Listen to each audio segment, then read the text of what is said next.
What up, y'all? It is Lee John. I'm Naya Kete. I'm Imani Elijah.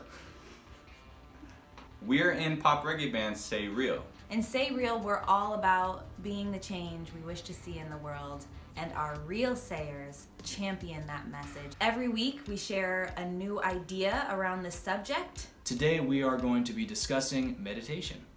Meditation being the foundation for harmony in life. If you're somebody who is willing to be the change they wish to see in the world, give this video a thumbs up and be sure to subscribe to our channel. Make sure to stay to the end of the video to find out how to become a Realsayer and also an opportunity to get a free gift from us. So before we really go deep into all the different ways we can meditate, I just want to acknowledge that meditation can feel a little bit scary and a little bit overwhelming for some people. I know this from experience. I grew up in a community where meditation and stillness and connecting to your higher self was a part of life. But I was frustrated because I didn't know how to get into a meditative state. And it wasn't until I learned about the many different ways there are to meditate that I was able to find a practice that worked for me. So we're hoping that by sharing some of our own practices, you'll be able to learn something that works for you or is an addition to a practice that already works well for you and helps you to incorporate meditation as a fundamental part of leading a harmonious life. When I first started to think about meditation, to hear about meditation, I envisioned some dude on a cliff just like and getting into this zone of deep, incredible spiritual oneness and all this heavy stuff, which is awesome, and I think it's a great path to pursue. For me, one of the most natural ways that I found myself in a meditative state, first and foremost, was playing music. I think about meditation as being wholly and fully in this one moment that's existing right now. Playing music helps me get to that space, whether I'm on stage, in a recording session, sitting down on the couch and playing guitar. It's that moment that I first started to realize in my life, like, oh, I'm just 100% here right now. I'm not thinking about tomorrow. I'm not thinking about yesterday. I'm not stressed about my job. I'm not stressed about anything. I'm just in this moment doing something and being creative. To take that a step further, when I started surfing, I found a deeper level of connection with the oneness of the moment. It sounds kind of epic, I know, but for me, when I'm sitting out there in the ocean, I'm provided with a peaceful, quiet environment. I'm connected with nature. And then when I actually get up on a wave and I'm riding that wave, that moment is the only thing that exists. It's actually become a deeper way of meditation than music has. As a professional musician, a lot of the time that I spend playing music is actually a job. I'm lucky enough and I'm thankful that my job helps me get into a meditative state. But for me, mixing my job and my meditation, I wasn't able to go quite deep enough. As I shared, meditation was really scary and overwhelming for me for many, many years. The first step to learning how to embody a meditative state was just really simplifying it. And what simplifying it looked like for me was sitting still. Just do that much. Let the mind wander. Let your thoughts wander. Learn how to get out of the mind and into the body. That was also really hard for me to do because I'm somebody who likes to move. I have a hard time sitting still for a long period of time, but I found that when that was the only thing I had to do, when I could just allow my thoughts to be what they were and really try to get control of my body, just be with my body, just sit still in my body. That was the first step to learning how to meditate, and then that alone became a meditation practice in and of itself. I would let my mind wander and I would just breathe, and then I would find these glimpses of being able to let go of my mind. But it started with just being able to sit still in peace and in silence. One of the most important ways that I've been able to tap into a meditative state is through drumming. Even though I'm making noise, it does also provide me some peace and quiet of the mind in a way, because I'm able to completely be in that moment of playing. When I was a kid and I would be drumming, I didn't realize that I was in a meditative practice. When I became an adult, I realized this really was a therapy for me. I haven't really been able to find other things that allow me to do that. When I'm learning something new and I'm drumming, it's more difficult for me to tap into that meditative state because I'm having to focus on the learning portion of it. However, when I've learned that piece of music and it's more in my body, I don't have to think about it, that's when I'm really able to tap into that meditative state.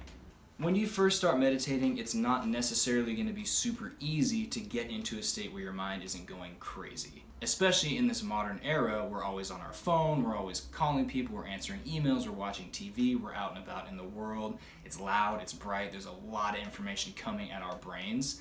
And this trains our brain to kind of constantly be in this state of just turning and working and thinking and acting. So when you first sit down, having never meditated before, it might be difficult to just focus on the breath and to just let your mind either wander or let your mind empty out and clear.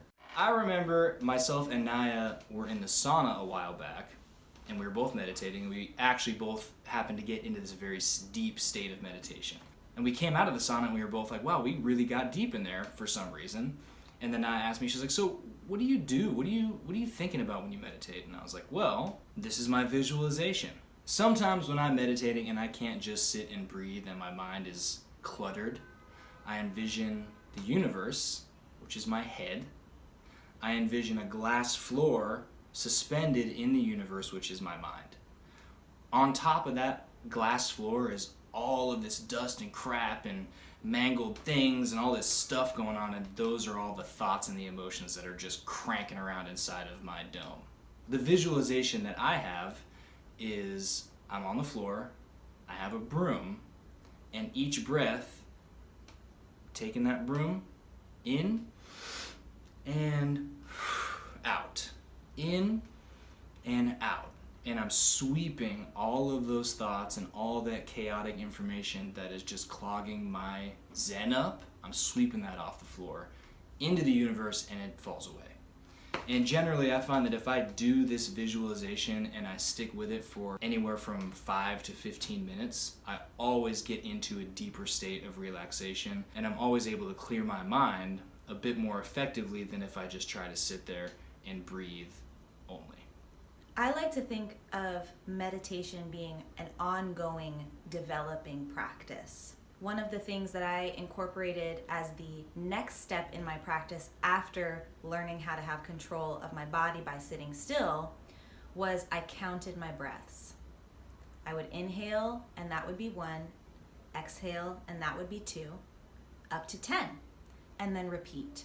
At the beginning of my session, I will inhale through the nose and exhale through the mouth, and then as I go deeper into my session, or the longer I meditate, I will inhale through the nose and exhale through the nose as my body begins to be more and more calm and relaxed. Counting my breaths helped me and continues to help me to develop a focus and a concentration. It gave my mind something to focus on. And from focusing on counting my breaths, I was able to develop a mantra, which helped me to learn how to inhibit thoughts, which helped me to learn how to think only good thoughts, which helped me to visualize, which is something Lijon already discussed. But I found for me that following these steps helped the visualization be that much more potent and real, and didn't just support my meditation practice. Visualization actually also supports me in manifestation, me in creating the life that I want to by being able to see it first. And the better I can see it, the better I become at being able to create it. So that's one of the ways for me that I see meditation being really beneficial on all levels, not just calming the mind, not just calming the body, but also in helping you to create the life that you want to live for yourself, for your family. And if you're watching this video, I can only imagine that part of that life you're looking to create is a life where the whole world gets to live in peace, live in joy, live in prosperity and abundance, and take care of one another. All of that starts from within. So meditate. Another form of meditation and tapping into that higher state is through medication.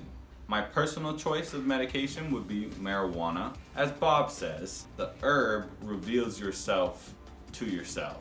When not misused and dosed correctly, it can definitely help you achieve a higher state of mind.